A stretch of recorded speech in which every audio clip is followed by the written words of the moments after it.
Food has always been important to me. It brings back memories and creates new ones, especially of home. I'm Zander Ng. Last year, I was crowned the winner of MasterChef Singapore. Since then, I've been collaborating with several local restaurants, sharing my passion for food on a bigger scale than I could have ever imagined. In this brand new season of Chef Mission, I'm leaving behind the comforts of Singapore. I will travel far. So how long is this boat trip going to be? 4 hours. 4 hours one way. Make difficult journeys, Super bumpy. overcome harsh terrain, I'm exhausted. This thing is really, really heavy. to meet 4 inspirational Singaporeans and replenish their hearts with a taste of home. Do you know what this is? Yeah. Oh, chili!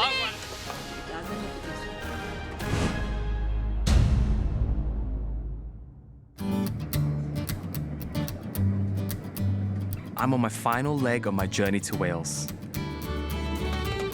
one of the 4 countries that make up the United Kingdom. Its sweeping valleys and mystical hills make it a land of dreams.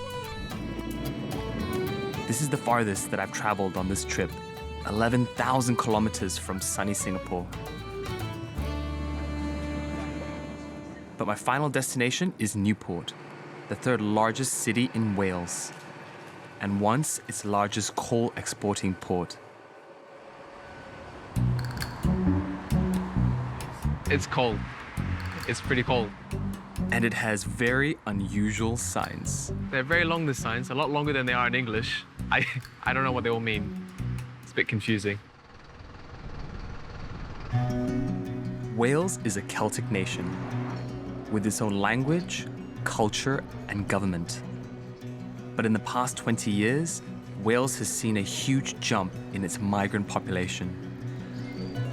But even until today, no more than 5% of its residents are non-white. One of them is Singaporean Shereen Williams. Hi, Shereen, how are you? I'm good, hi. So, welcome to Wales. Thank you. I'm sorry the weather's really rubbish. Yeah, I heard it's actually meant to be quite okay. It's not too bad right now. Now 36, Shereen has lived here for most of her adult life. How does a Singaporean girl end up in Newport? That's right, There's yeah. always a Welshman involved in a story like that. I was doing an exchange program via my university in Denmark. I had time in between and my mum and some family coming over. So we were going to do a European tour together. Nice. Went to visit a family member in Wales. I met a Welshman and then that was it. The rest is history.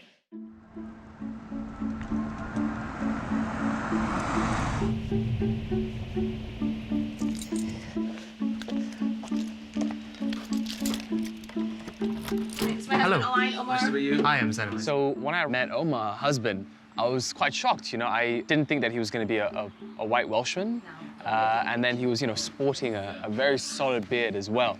And that threw me off as well. I was like, whoa. Omar was born Owain Williams. He converted to Islam when he was just 17, which is highly unusual in Wales, and took the Islamic name Omar Williams. There weren't a lot when I converted in the early 1990s. There's more now. It's not as uncommon as it was when I converted. We got married 11 months to the day that we met. When I first moved to Newport, my husband was really worried that I'd be homesick, and he got me volunteering with a youth group because they needed a treasurer, and oh, how convenient. I had a degree in accountancy. It just made a lot of sense, and that volunteering role sort of expanded, and I got really interested in sort of the charitable sector. Whilst I was on maternity leave, there was an opportunity to work for the local authority, the council, on community cohesion. I had migration, so everything to do with refugees, asylum seekers. Domestic homicide reviews was something I had to coordinate for my local authority. So It's unbelievable to think that all those things was you were covering under one role. yeah, it's crazy. It is. But community harmony is not just a job to Shereen, it's her passion. When she arrived in Wales 14 years ago, it was just a month after the July 2005 London bombings, when 4 suicide bombers attacked London's public transport system. The London bombings in 2005, it was quite a major issue because things had changed. I remember there was a spike in Islamophobic hate crimes. Within like a couple of days, Umar had made contact with some people and they were like, all right, let's do something, as a community response, an interfaith response to what happened in 7/7. And I end up somehow chairing the group, coordinating this massive event in Swansea. The interfaith event inspired Shereen to dedicate her life to fighting discrimination and bring together divided communities.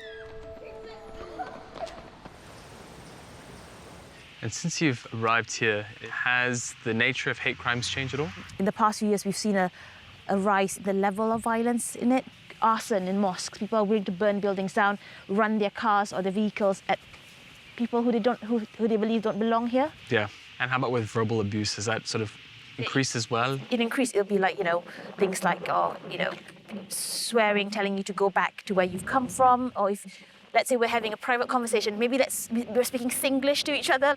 There will be people who've come up to our faces and tell us that you're in England now, speak English, etc., that kind of narrative. Wow. Yeah. The 2016 Brexit referendum has also split the UK. Religious hate crimes surged 40% following the vote. Last year alone, there were 94,000 hate crimes in the UK, almost double compared to 5 years ago. But hate and violence doesn't always come from outside the community. Sometimes it's a close family member. And I was getting really depressed, no one wasn't listening. I think Shereen saved my life.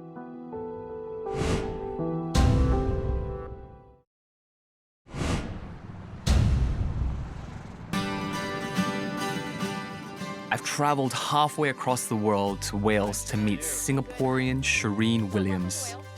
She has spent the last 14 years working to unite a community split by hate crimes. Shereen has asked me to meet her here in this location. I got no idea what's in store for me, but she did say, I hope you're not afraid of heights. And well, yeah, to be honest, I'm not really good at heights, so this should be funny. Hi. Hey, Shereen. Hi, Zander, you all right? I'm all right. We're here at the Newport Transporter Bridge. It is probably the most iconic structure in Newport. Lovely. And we've got somebody that we're going to be meeting up there who's going to be talking to us a bit more about Newport, the history, and all those things. All right. All right, let's go. Perfect. Let's go. Oh, my God. Come on. There are only a few more.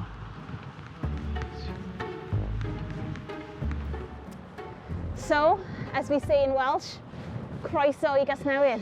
Welcome to Newport. Wow. Newport's Transporter Bridge is the oldest and largest in the UK. It ferried people high above what was once Newport's busy river traffic, and is one of the handful still in use today. Hi. Hi. I'm Emma. Nice to meet you. Hello, Emma. Sorry, I'm struggling behind there. It's fine, no. Very windy. Very windy indeed, yeah. But you've managed to get to the top of our iconic landmark here in the city. It's one of only 8 left in the entire world, so it's definitely a bit of a Newport treasure to us. We can clearly see the docks. Can you just tell us a little bit about them? So during the Industrial Revolution, Newport really was a vibrant and bustling place to be. And we had coal and iron coming down from the valleys.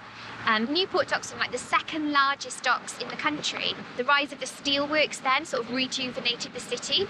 We had people again moving here from all different parts of the country and also indeed the world to look for work. One of the things I noticed having moved to Wales, people from black minority ethnic populations, isn't new. They've always been here.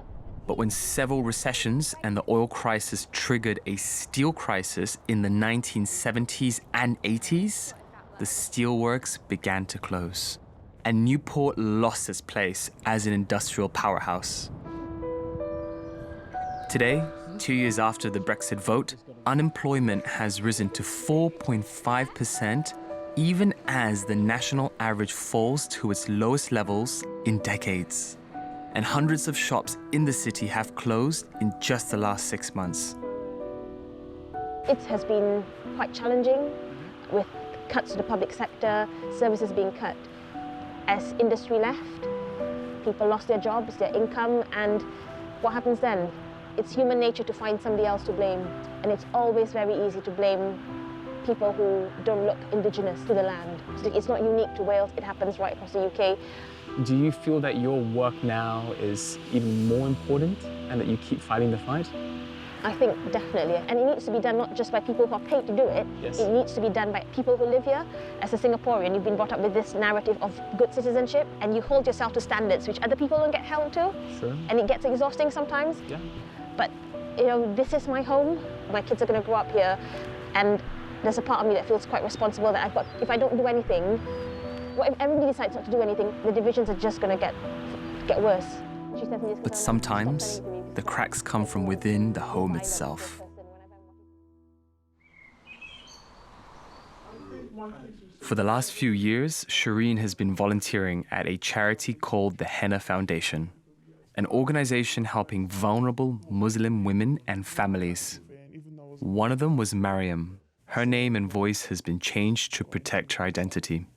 Mariam was in a forced marriage and she just needed a bit of help to get herself to a better place and get out of that marriage. So we get quite a variety of cases. So sometimes it'll be at a stage like with Mariam's case where the marriage has happened. At times it's be at the stage where they're being pressured to agree. Forced marriage is against our culture and religion anyway, but my dad, he thought that the guys was good for me. So it was more of emotionally blackmail, even though I wasn't really happy. But my dad, he thought that, yes, you will be happy, but if you don't agree with this, then I'm not going to get involved with your marriage or your sister's marriage. And it was just horrible because That's hard. It was because I just know he will do that, and I didn't want to ruin my sister's life. Wow. So I just thought, you know what, I'll go ahead. And I was getting really depressed because I was trying to call it off, the engagement and everything, but no one wasn't listening. So I just ended up going to GP, and because I was feeling really tired and I used to feel a lot dizzy as well. So, and then I just opened up to the doctor, and then she said, I think you should speak with this foundation called Hana Foundation. It was Shereen who answered her call. I'll be honest, I was just scared what he's gonna... Scared of your husband? No, my dad. Oh, your I was dad. scared of my Okay. dad. Okay. And it's more of the society as well. I didn't want to ruin my dad's reputation. Women and girls like Mariam, they love their family. Yeah. They don't want to ruin their families, and they were trying their best to make things work. And it just came to a point where they needed help. Shereen worked with the courts to get the marriage annulled without alerting Mariam's family. Finally, after 4 grueling years, Mariam's marriage was annulled. I moved on with my life. I'm happy with my current husband. Do you think that if it wasn't for the work that Shereen did and with Henna that you would have been able to reach this point where you are now? No, because of Shereen and her foundation, they did save my life. And because of them, I'm happy with my marriage. And I go, so... I'm sorry, I'm gonna cry. Shereen is someone who just can't sort of sit by and be idle, and that's very clear because she didn't give up on her for 4 years. I think what I found out was that there are actually a lot of cases like this as well. And from what she was describing is like Shereen, she's really that last hope. She understands what the wider implications are on her family and then all the people around her within the community.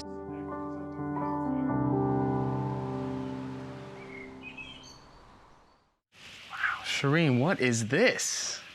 So this little ribbon trinket thing is the MBE that I got, and I was also given a little certificate because, you know, no medal is real until you get a certificate. Well, it's really all about the certificate, isn't it? I mean, the medal's a bonus, no? So there's a little certificate here which is signed by Queen Elizabeth, informing me that I am a member of the most excellent order of the British Empire. Ah, so that's what MBE stands for. Yes. I see. Yeah. And so that's her signature up there. Yes. Wow. Shereen was awarded her honorary MBE for her services to the community. One of only a handful of Singaporeans to make the Queen's Honours List. She joins a prestigious group made up of stars like singer Ed Sheeran, footballer Harry Kane, and the legendary pop group The Beatles. It felt good to be able to share it with the people that I really care about. It's only possible because I've got other people supporting me in doing that. Yeah.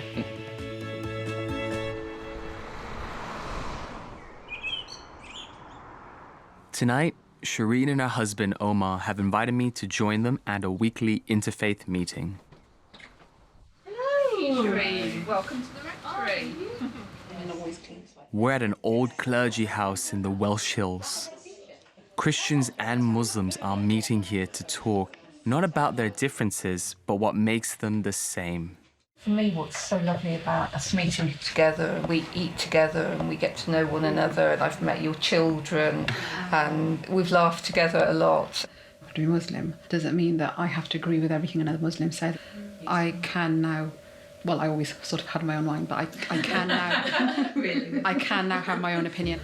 I've actually never experienced anything like that. I think in the first couple of minutes, I felt very out of my depths. And we talked about sort of social justice and how that's foundations of our faith. It's not about tolerance, it's actually about a willingness to really get to know the person, and therefore to actually share in that encounter helps us all to grow. And somehow I feel it makes a difference. People were sharing more about their faith, but also about their days, how they're feeling, how the group made them feel. I actually started to feel very comfortable. And this is the first time I've kind of had a discussion like this, but I kind of felt like it's sort of opened my mind a little bit as well, and also my heart to some extent. And I think the beauty of this group is that actually anybody can set it up. You don't have to have a religious qualification. You just need to have two people from different backgrounds who want to just come together and do good things together. And it's nice to be with somewhere where you don't have to justify why you have a faith. For a lot of people here, yes, like Wales is home, but there's always gonna maybe feel like, you know, yes, you're part of the community, but also, yes, you are different, you know, and that's okay. But despite the optimism around Shereen, secret doubts still plague her. It's having to live a life waiting for somebody to tell you that you're no longer welcome. There's a high possibility I might go home one day.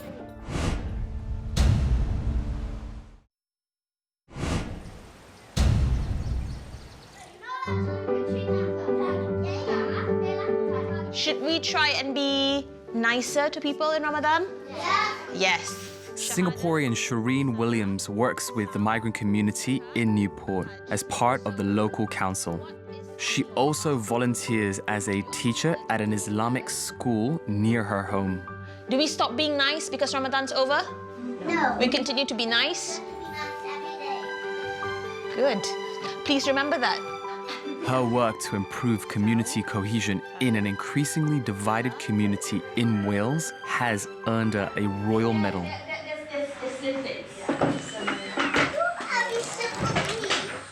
But a demanding schedule means she sometimes struggles to make time for her family. Yes. Yeah, try that one. Try those ones here. Maybe it's there. There we go. But today is all about her sons, Yessi and Salif. She's taking them on a family trip to an Eisteddfod, a Welsh language festival in the Welsh capital, Cardiff. The festival is a tradition that dates back to the 12th century.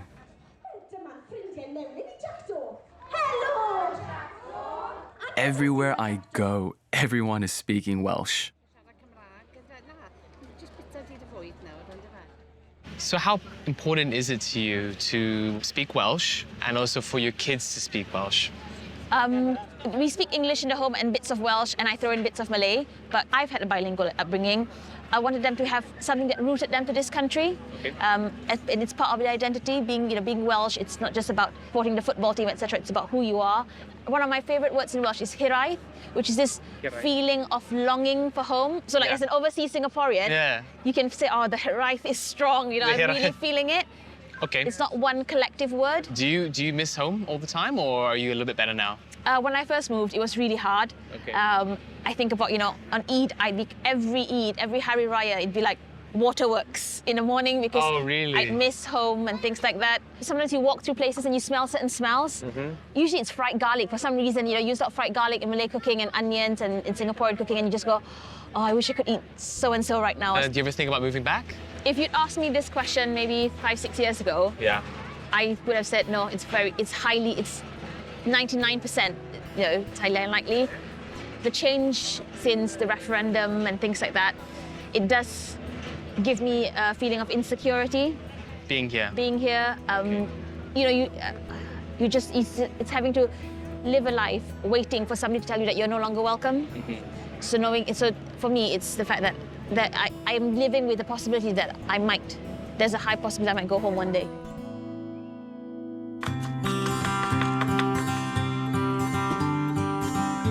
I've seen how much Shereen gives to the community, and I want to give something back to her.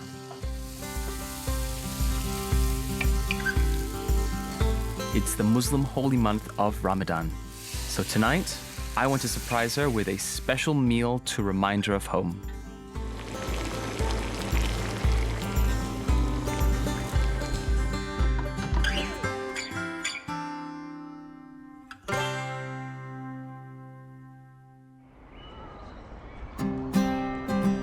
Everyone, including Shereen and her family, are gathering at the community center for their evening meal.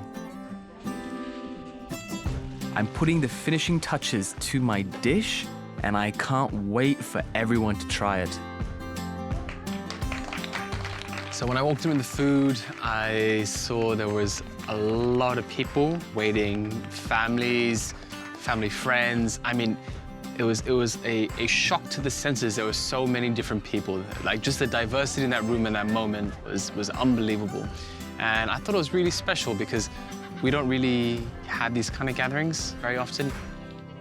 Lots of yummy coconut. Oh yeah, lots of coconut. There's something about the smell and the taste that reminds me of Singapore. Oh yeah? Of just family cooking, my relatives, and having, you know, raisins and cashews in your rice is just, yeah. Did you have this dish often when you were back home? Every Hari Raya, Yes. my mum will always cook rice with, she'll have raisins in it and nuts and all these different things. Yeah, it reminds me of Hari Raya, actually. Oh, does it? Yeah. Okay, good. Which is quite appropriate because we're coming very close to Hari We are Raya. coming very close to it. Yeah. Obviously, if we were in Singapore, it'd be like feisty tears in I eyes. know, But I know. It's a you whole have back. to cook to the crowd. Exactly. I think since I've been here, I've been able to definitely acquire greater appreciation for what it's like just to be different in this world, to go through hardship and to be discriminated, and how hard it can truly be. Just based on the stories and the people we've spoken to since I've been here, I feel like there's just so much more that can be done. I think a lot of the time when people feel like they want to do something, it's just very like, oh, I can't do that because, like, you know, I'm not going to really be achieving anything, or it's too grand an idea I have. But, you know, just the time I spent with Shereen here, it's really just do the small things. Make those impressions on the people who are closest to you. Good things will happen and positive change will come along, and I think that's something that I'm going to take home with me.